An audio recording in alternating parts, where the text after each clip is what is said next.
think about with corliss, you know, you do need to have a spray program for thrips. You need to watch for flea beetles, and Japanese beetles do love corliss filbert. So there is a thing called filbert blight out there.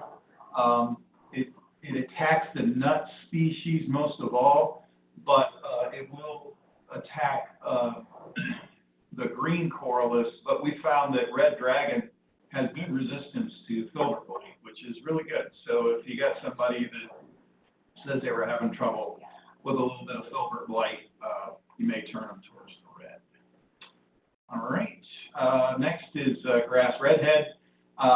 Really aggressive grass. You know, this is a quick grower. This thing here does not take long to finish off. It just has been popping overnight, so we're able to get them on. It gets really cool foxtail type grass, plume, you know, long spikes that'll be happening here shortly, and that's that reddish tint. That's the name redhead. This grass has good resistance to rust, and it is very adaptable, very tough grass. Can handle a really rough area, you know, some rough urban areas, things like that. But it can get big, so you got to give it a little room. It's not going to get like invasive where it spreads, but it'll get big. So you got to give it an area to get big. So, but great grass, and we got 500 available. So I guess next we'll jump into Incredible. So I wanted to talk a little bit. Had a lot of concerns coming out there from Incredibles and arborescence in general, with leaf issues, collapsing, partial death on it, things like that. So I wanted to review the arborescence in general, but I picked Incredible here to talk about. But this could be Annabelle, could be the others. They all do pretty much the same thing. You have to understand with this plant, when it's new, when it's starting out, it's a little different animal. It needs to have a little bit of extra care.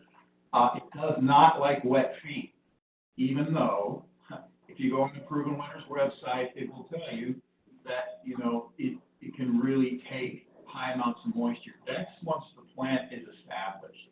When you have an established plant in the landscape and it's larger, it can take a little more moisture, but it does not like heavy clay soils. Its native ranges are going to be more shaly type of areas. You can tend to find it towards wet areas, but it has to be able to dry out periodically. It also does not like cold weather when it's growing. So cold, wet weather can cause a lot of issues. It can cause the plant to stop growing. It can cause it to stress, which opens it up to attacks from different diseases. The two main diseases are bacteria blight and black spot. These things are all over the place. They're microscopic, they're floating around. They're just, you probably eat them on your toast. I mean, they're everywhere in the air all the time. So yeah, think about that when you're eating breakfast. So you need to have a spray program in place, especially with this plant when it's in a container situation, it's above ground, and you know, you don't have an established plant. Once the plant's established in the right area, it can fend off most of this, but you will see on the bottom leaves on an established plant where it can get a little bit of issue. You can see here these photos that we're showing you. This is today, this is yesterday's photos of the crop that we have on the ground. We're looking really good. That one there off to the right is kind of an exceptional one of the group. You can see overall, they're just really starting to flush on. And then the picture of the one growing in flower is actually, I just took it yesterday. It's at the back corner of Tom's house.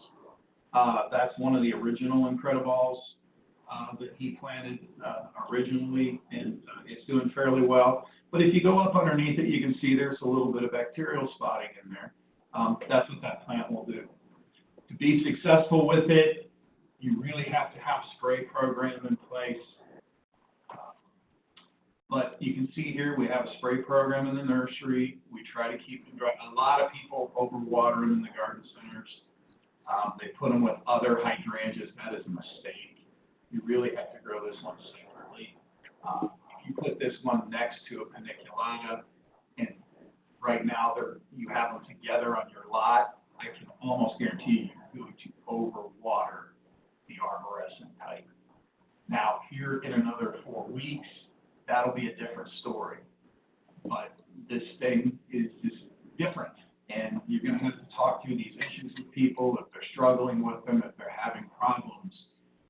You can't lump these in with paniculatas. You have to think of it's different types of plants. Green Magic, you'll see here we got a crop here, looking really good. These are really nice, big, heavy 18-inch. You can see full down to the bottom. You know, the inkberry holly will have a blackberry on it. The one thing to watch for as far as growing is, you know, you do have to spray for leaf miner. That has happened, you know, a long time ago. It's too late to spray for it now, but you have to spray for it in May, which we do. It's just a little note on there. And, you know, these are great for alternatives for boxwood if somebody wants an alternative to a boxwood. Just remember with these, they need winter water, whether they're in the landscape or they're in the nursery. And you want to, you know, also have a little bit of protection for wind. But the biggest thing is not to let them dry out. Sometimes they dry out on mounds or exposed areas in the landscape and they get a little burned. And they get a bad rap for that. So, but nice looking crop, 700 plus there. Next we got, go ahead. Next, we got Spirea snowmound. This is more of a spring blooming Spirea, but this is kind of a landscape staple, so we want to talk about it. Something that wholesalers tend to want to keep in. Kind of a landscape architect kind of requested plant, so that it just keeps going around. It's not really a repeat bloomer.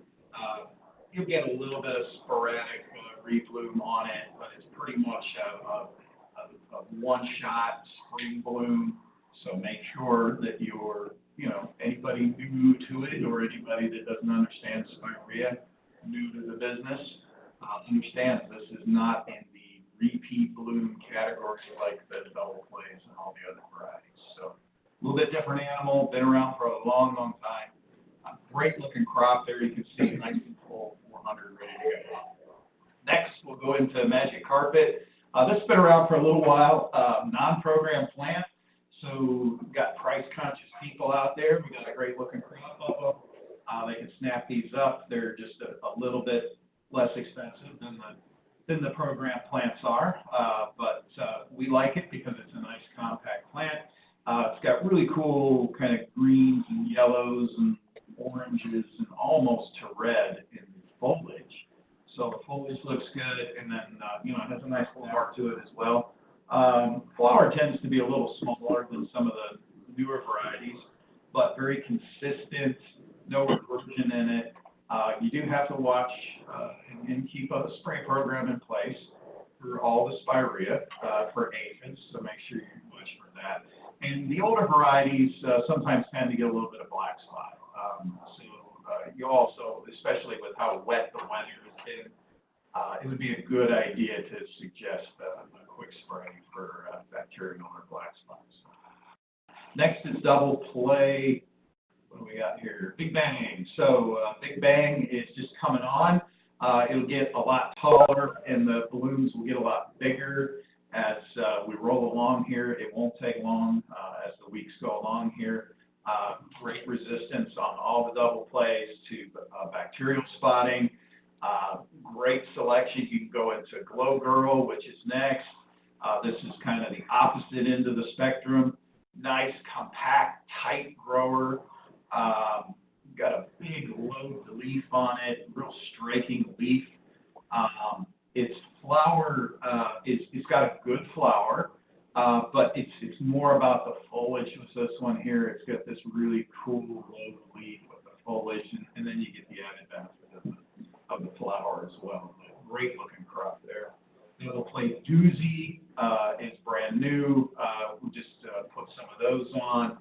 You can see there it has a really big leaf, large leaf for spirea. Also kind of has a little bit of sparkly color. I think they're banging this one up against pink sparkler. So I think this is their answer to the first edition program, I'm guessing. And we got a beautiful looking crop there. You can see they're turning on, starting to bloom now. A lot of things we're going to be showing today is based off varieties that's more of a summer bloomer. The Lepidermis, this variety, it will be a good continuous flower during the course out through the summer. It needs well-drained soil. It has a small, tiny, violet, purple light flower that mostly blooms during the months of May and June. Now, during the early season, Jeff will put 500 of these into preheated houses because it takes a bit of heat for it to wake up. It's more of a summer plant.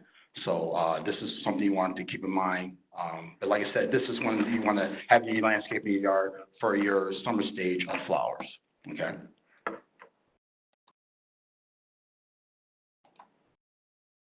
The Lesbidesia, this is another variety. The picture you see this on the left is the plant as of right now. This was moved into current yesterday. It's another variety that it really blooms really heavy in the summer. As you can see, you're going to have a lot of tiny sort of pinkish violet-like flowers.